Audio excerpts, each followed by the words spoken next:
오늘은 시편 78편 56절에서 72절 말씀을 통해서 은혜를 받으시겠습니다.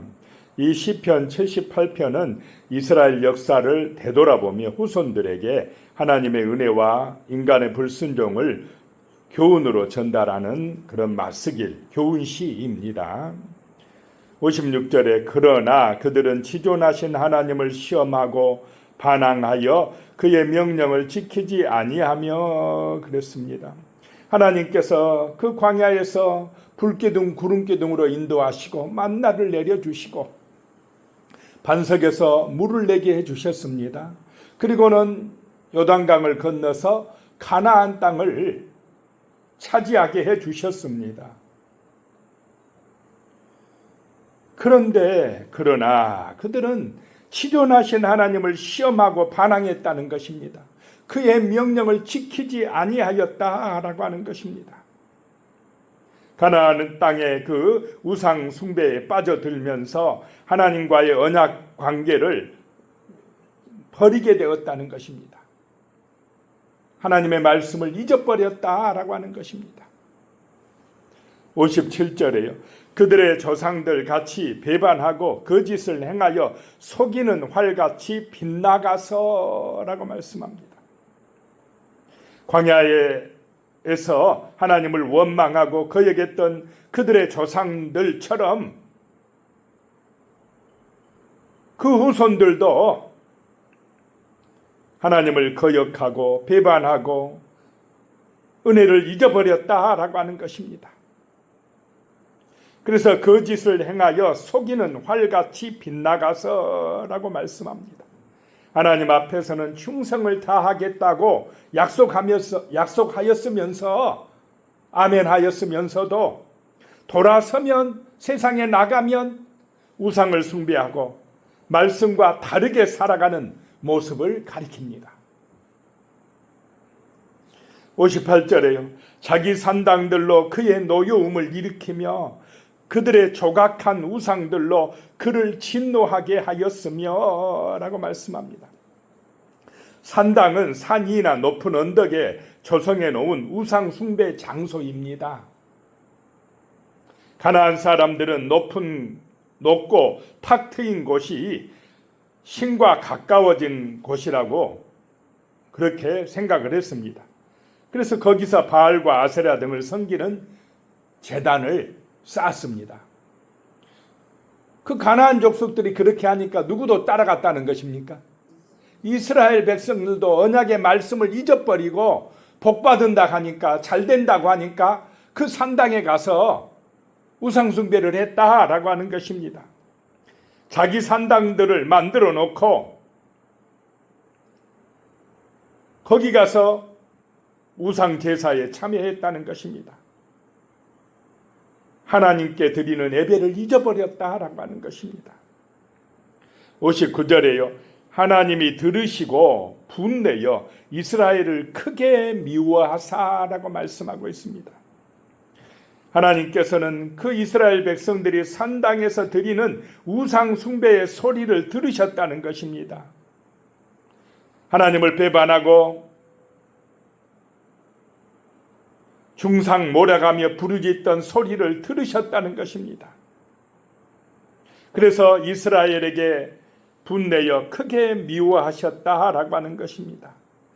그들의 죄악된 행위와 타락을 강하게 거부하시고 백성들을 징계하셨다라고 하는 것입니다. 60절에요. 사랑 가운데 세우신 장막 곧 실로의 성막을 떠나시고 라고 말씀합니다. 사랑 가운데 세우신 하나님의 장막, 하나님이 친히 찾아오시어서 그들 가운데 거하시기 위해 마련한 처소, 그 장막을 실로의 성막을 떠나셨다라고 하는 것입니다.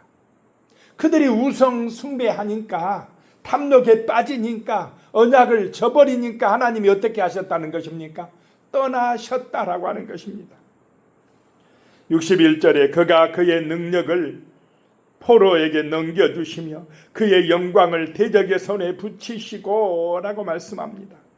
여기서 그의 능력은 하나님의 언약궤를 말씀합니다. 이 언약궤는 하나님의 권능과 임재와 보호를 상징합니다. 그런데 백성들이 죄짓기 때문에 하나님의 그 능력의 상징이 되는 언약궤마저 블레셋 손에 빼앗기게 내버려 두셨다라고 하는 것입니다.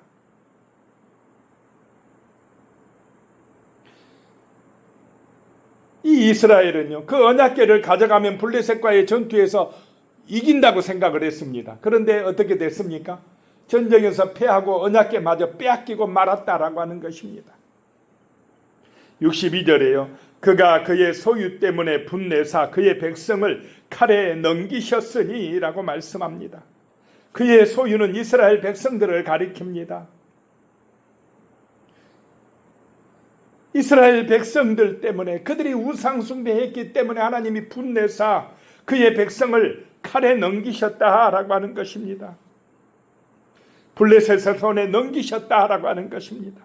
63절에 그들의 청년은 불에 살라지고 그들의 처녀들은 혼인 노래를 들을 수 없었으며, 그 이스라엘의 청년들은 전쟁터에 나가서 불에 살라졌다, 목숨을 잃었다라고 하는 것입니다.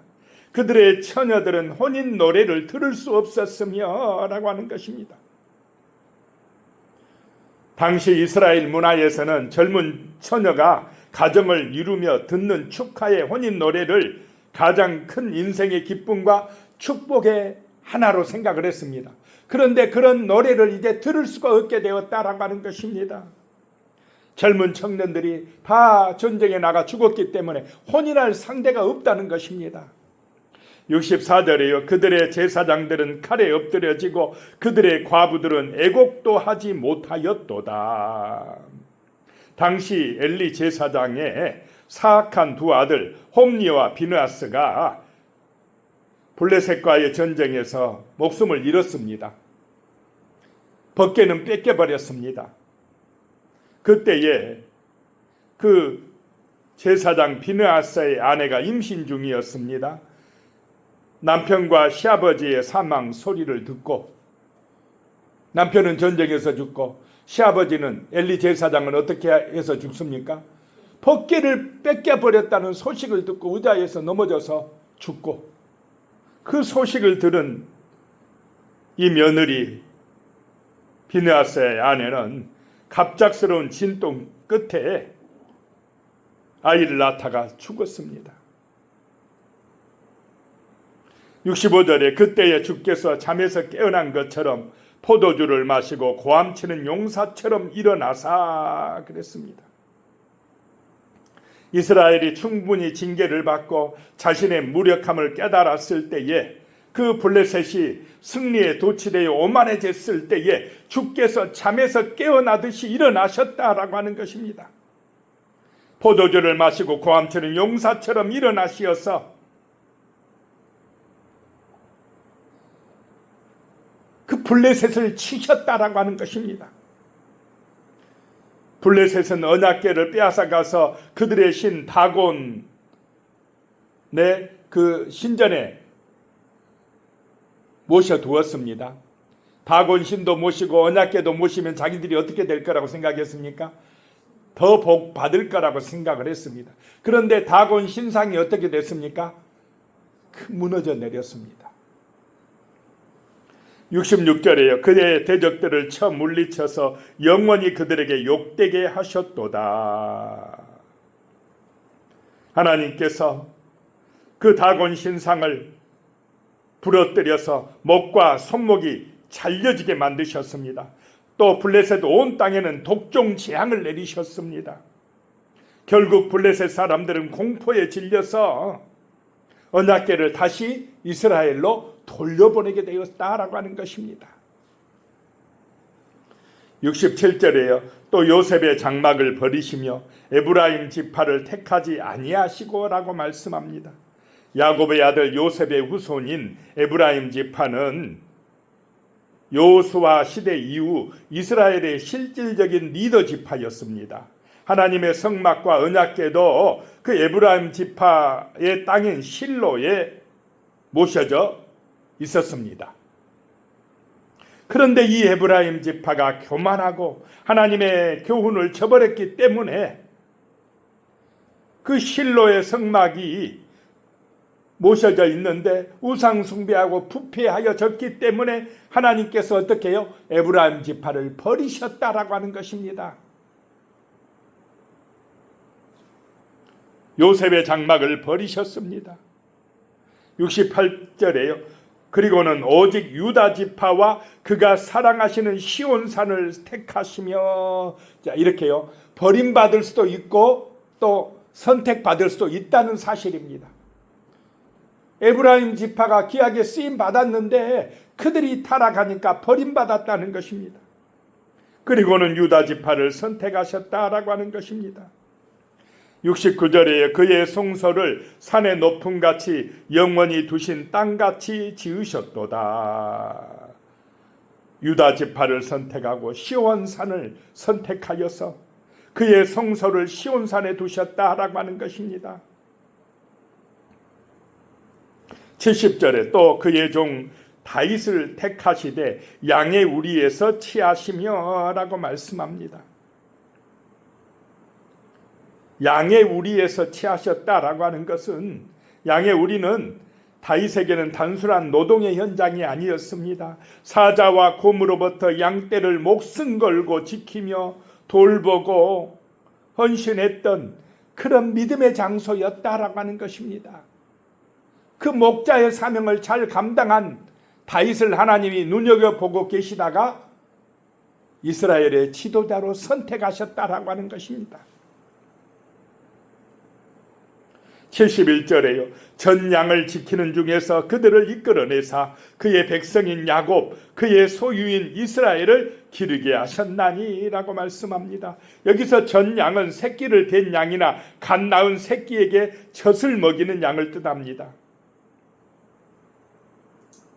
다윗은 전 양을 돌보며 약한 자를 긍휼히 여기는 마음을 가지고 있었습니다. 그리고 목숨을 걸고 그 맹수들로부터 자기의 양을 지키는, 그 하나님이 맡겨주신 양을 지키는 그런 희생의 마음을 가지고 있었다라고 하는 것입니다. 그래서 하나님께서 다윗을 선택하셔서 하나님의 백성을 맡기셨다라고 하는 것입니다. 72절에요. 이에 그가 그들을 자기 마음의 완전함으로 기르고 그의 손의 능숙함으로 그들을 지도하였도다 라고 말씀합니다. 다윗은 부름받고 훈련받아서 마침내 이스라엘의 목자가 되었다라고 하는 것입니다. 자기 마음의 완전함으로 그 양떼를 기르고 인도했다라고 하는 것입니다. 오늘 말씀에서 우리는 버림받을 수도 있고 또 선택받아 쓰임받을 수도 있다라고 하는 것입니다. 하나님의 은혜를 기억하고 그 언약을 잊지 말고 우상의 세상에 빠지지 않아야 버림받지 아니할 줄로 믿습니다. 자기 맡겨진 양떼 정말로 성실히 감당하고 자기에게 주신 그 귀한 사명 은혜로 감당할 때 하나님께서 함께 하시고 축복해 주신다라고 하는 것입니다. 기도하겠습니다. 하나님 아버지, 정말 우리는 버림받은 종이 되지 않게 하여 주시옵소서. 탐욕과 우상 숭배에 빠져서 어리석게도 하나님이 떠나버리는 그런 죄악의 길로 가지 않게 하여 주시옵소서. 다윗처럼 정말 아버지 자기에게 맡겨진 사명 충성스럽게 감당하여 하나님 앞에 은혜 받고 복을 받아 누리는 귀한 사명자들이 되게 도와주시옵소서. 예수님의 이름으로 기도드리오며 이제는 우리 주 예수 그리스도의 은혜와 하나님 아버지의 무한하신 사랑과 성령의 교통하심이 영원히 함께 하시기를 축원하옵나이다. 아멘.